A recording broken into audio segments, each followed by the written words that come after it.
How's it going, everyone? Outlaw Client here, back this week with a game that I've barely covered till now. So, as I'm sure you guys already know, Mortal Kombat 11 is now less than a month away, and there's been some pretty big announcements so far, such as Shang Tsung being the first announced DLC character. Well, not counting the Shao Kahn pre-order bonus. I mean, honestly, look. Now that's the face of an MK veteran that didn't make the base roster. Anyway, aside from Shang Tsung, another big character announcement was made in the form of Noob Saibot, or maybe I should say Noob and Saibot, as confirmed by Father Ed himself. This one particularly caught my attention because of Noob being one of my former Mortal Kombat 9 mains, alongside Reptile, and has easily been one of my most hyped reveals for me personally. Well, at least until Reptile is revealed. Please, we need Reptile, please NetherRealm. Anyhow, with all of that in mind, I thought I'd make a breakdown of some of the things that you might have missed. Well, unless you watched it 1,000 times over from the hype alone. In that case, this may not be the video for you. No, I'm joking, please. Stay, please, don't leave me. So without further ado, let me get into the trailer breakdown alongside 5 things that you may have missed in the Noob Saibot reveal trailer. Now, starting things off, we get to see a glimpse of the brotherly exchange between Bi-Han and Kuai Liang, aka Noob Saibot being the OG Sub-Zero, alongside his successor. Both of them showing their disdain for each other. Anyway, also we get to hear a bit of his best Dr. Claw impression. You disappoint me. Possibly bordering on Batman Christian Bale impression as well. I mean, I don't know what's going on there. But anyway, not too bad. I've heard a lot worse and it is quite intimidating, to be honest. But my favourite part about this intro has to be the reveal of his scythe redesign, which takes the form of a sickle this time around. Now, I know Noob was a bit of a clone in some of the previous games, and in one of the handheld versions even just being a shadow of a scorpion with minor differences, but this time around he has a nice scythe and again a really unique weapon, so that's pretty cool. But anyway, let's just get straight onto the gameplay, where I want to take a note of these individual changes which you might have missed. So first up, we can see his normal combo string, and it looks pretty cool. Again, it starts with a normal attack and then he pulls them back in with his sickle. However, just before that, a thing to note is that he looks like he has an overhead move now. Now, of course, Noob Saibot being able to use his Saibot clones in order to use various specials such as the sliding low and the move that allows them to put them in a juggle state. However, this time around he seems to have an overhead as well, as you get a quick glimpse there, and again it really helps out for when he's up close, because Noob Saibot isn't really known as a rushdown character. He's more of a zoner / anti-zoner character, and back in Mortal Kombat 9 he couldn't really do too much once he got in because his frame data was so slow. But anyway, yeah, just having that overhead will definitely help him out a bit up close if the opponent manages to get in a bit too close, and of course you can just do those mix-ups, which will definitely help out until you can get them out again. Now, moving on from the overhead, we also get to see that in Noob Saibot's next combo string, he has a sickle type throw projectile in the air, which is pretty cool. So anyway, when he's fighting Sonya, you get to see that he throws the sickle straight towards her, and it even goes straight past her. Now, the thing to note about this one is that not only is that a cool looking sickle, I mean, I guess we already established that in the intro, but if you look real closely and slow this down, you can see that the sickle doesn't actually interact with Sonya, and I mean that in the sense that no hit stun, or in this case block stun because she's holding down the block, occurs. Now this means that this might lead to some potentially crazy grab cross-ups, and cross-up into mix-ups and so on. But again, as I was saying, since there's no block stun, then you can just go straight for the grab after. Now, again, it does look like his teleportation to the sickle might require an enhanced move just because of the whole flashing effect, but again, it's too hard to tell. Anyway, another thing as well that I want to note is that after he uses his uppercut, it does appear that Sonya's blocking still. However, she does get hit by the uppercut. Now, looking back even further to that string before when he sends Sonya flying to the other side of the screen, you notice that his hands actually light up for a second. Now, thinking back to the previous games, or looking back at games such as Mortal Kombat 9 and before he used to have his disabler, and it was renamed Ghost Ball, and this special would allow him to disable the opponent, that stop them from blocking for a limited amount of time, which again, by the sounds of it, is absolutely ridiculous. If you can't defend yourself, then just throw out moves like crazy. But anyway, it does sort of look like he hit her with a glowing move which disabled her moves, her blocking rather, and he hits her with the uppercut, so that could be a thing. However, back in those previous games, the character would have like a white tint on them, which would represent the fact that they can't block, so kind of gonna rule that one out, but you know, a guy can dream. But anyway, this one actually brings me quite nicely onto the next one, which is the Ghost Ball disabling special.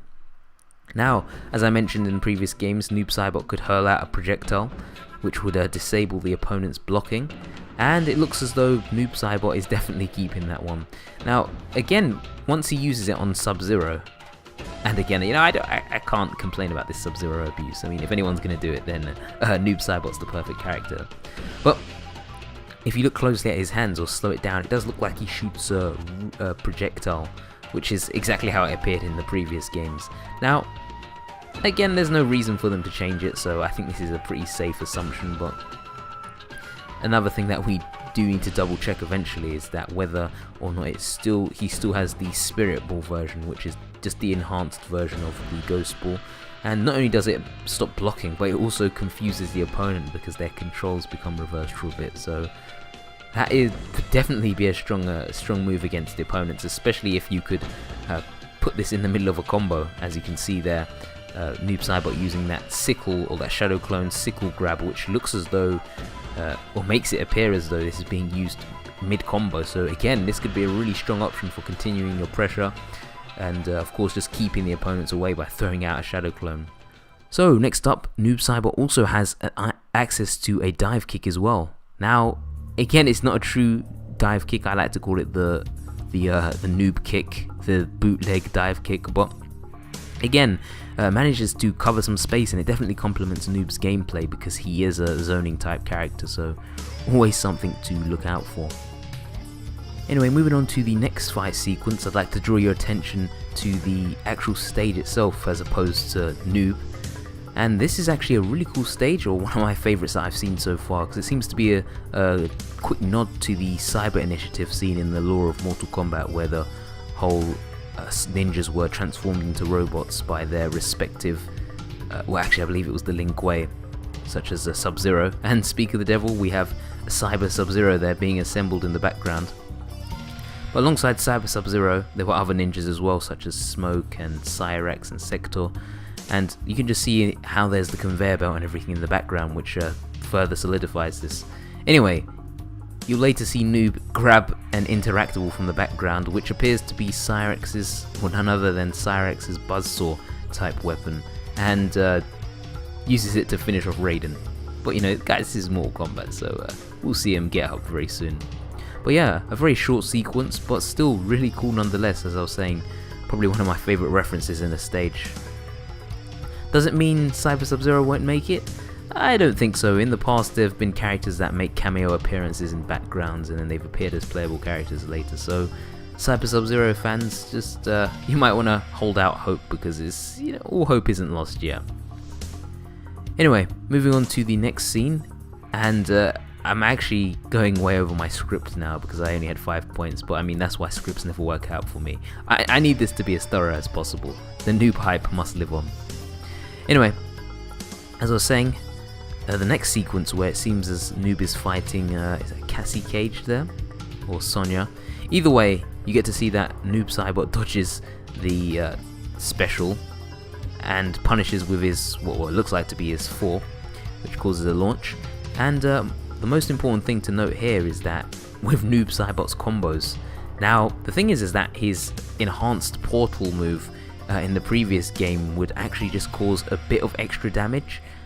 You know, a few more times through the portal, he'd spin around the portal a bit and he'd start going quicker as well, and it just doing a bit of extra damage. But this time around, as you guys can see, it seems to not only cause a bit more damage. Well, actually, I can't tell the damage at the point, but at this point it's a bit too early to say. But the important thing to take away from that is that it actually causes a ground bounce, which allows for the combo to be extended. And not only that, but after Noob Saibot calls out another shadow clone, turning Sickle into a shadow clone, and which causes yet another ground bounce, and then that goes on to another sequence there, as we see a crushing blow counter, which again, those activate based on specific sequences in the game, but again it seems to be activated by a full screen Saibot clone rushdown. Oh, and of course it's also worth noting that he's also got his sliding projectile shadow clone as well, which hits low. I mean, seriously, that just zooms past the stage, so hard to react to. Now, moving on to one of the final parts of the cutscene, we have, or this final part of the fight, we have Noob up against Sub-Zero yet again, and here we can see that he activates his Fatal Blow. Now, the Fatal Blow, as I'm sure you guys are already aware, these activate, well, you can activate this once per round. Well, actually no, you can activate it, but then you have to wait again. So once it successfully hits, then you can only activate it that specific time, and you won't be able to do it again. However, this time with Noob's one, you get to see that it's kind of a reference to his X-Ray move back in Mortal Kombat 9. And again, I know a lot of these crushing blows, or sorry, fatal blows look just like X-Rays, but I found it pretty cool because the shadow clone runs up from behind and grabs him, and then he proceeds to fly kick him or drop kick him in the face. Again, none of that single kick puke action like in Mortal Kombat 9, but still a pretty cool reference, or throwback I guess to the previous X-Ray. And not only that, but he crushes his head by landing on him in a portal, and then finishes it off with a sickle to the face, if that head crushing blow wasn't enough. Anyway, and then the fatality starts, and honestly guys, sometimes I'm looking at this and thinking, wait, the crushing blow wasn't the fatality? I mean, a sickle through the face is I mean, enough of a fatality, is it not? But anyway, moving on to the proper fatality, you see that Noob Saibot, first of all, oh, and before I get onto that, I just want to say, if you have a very weak stomach, then I definitely recommend turning away now. But then again, you've been watching a Mortal Kombat video this entire time, so yeah. Anyway, so Noob Saibot slashes Sub-Zero in the stomach, and then injects a bit of his smoke into him. And then after, you see that he rips straight out of him. Now, I don't know what this one's called, but guys, I think we have to agree that this should definitely be called You've Got a Friend in Me. Like, I really can't think of anything else that it could be called. But anyway, that's all I have for the trailer, finishing trailer. Again, like I was saying, really cool stuff. I'm looking forward to Noob Saibot by far the most so far. For me, as I said, you know, the rest of Mortal Kombat 11's look good so far, but I mean, that Noob Saibot intro, that is pure excellence there.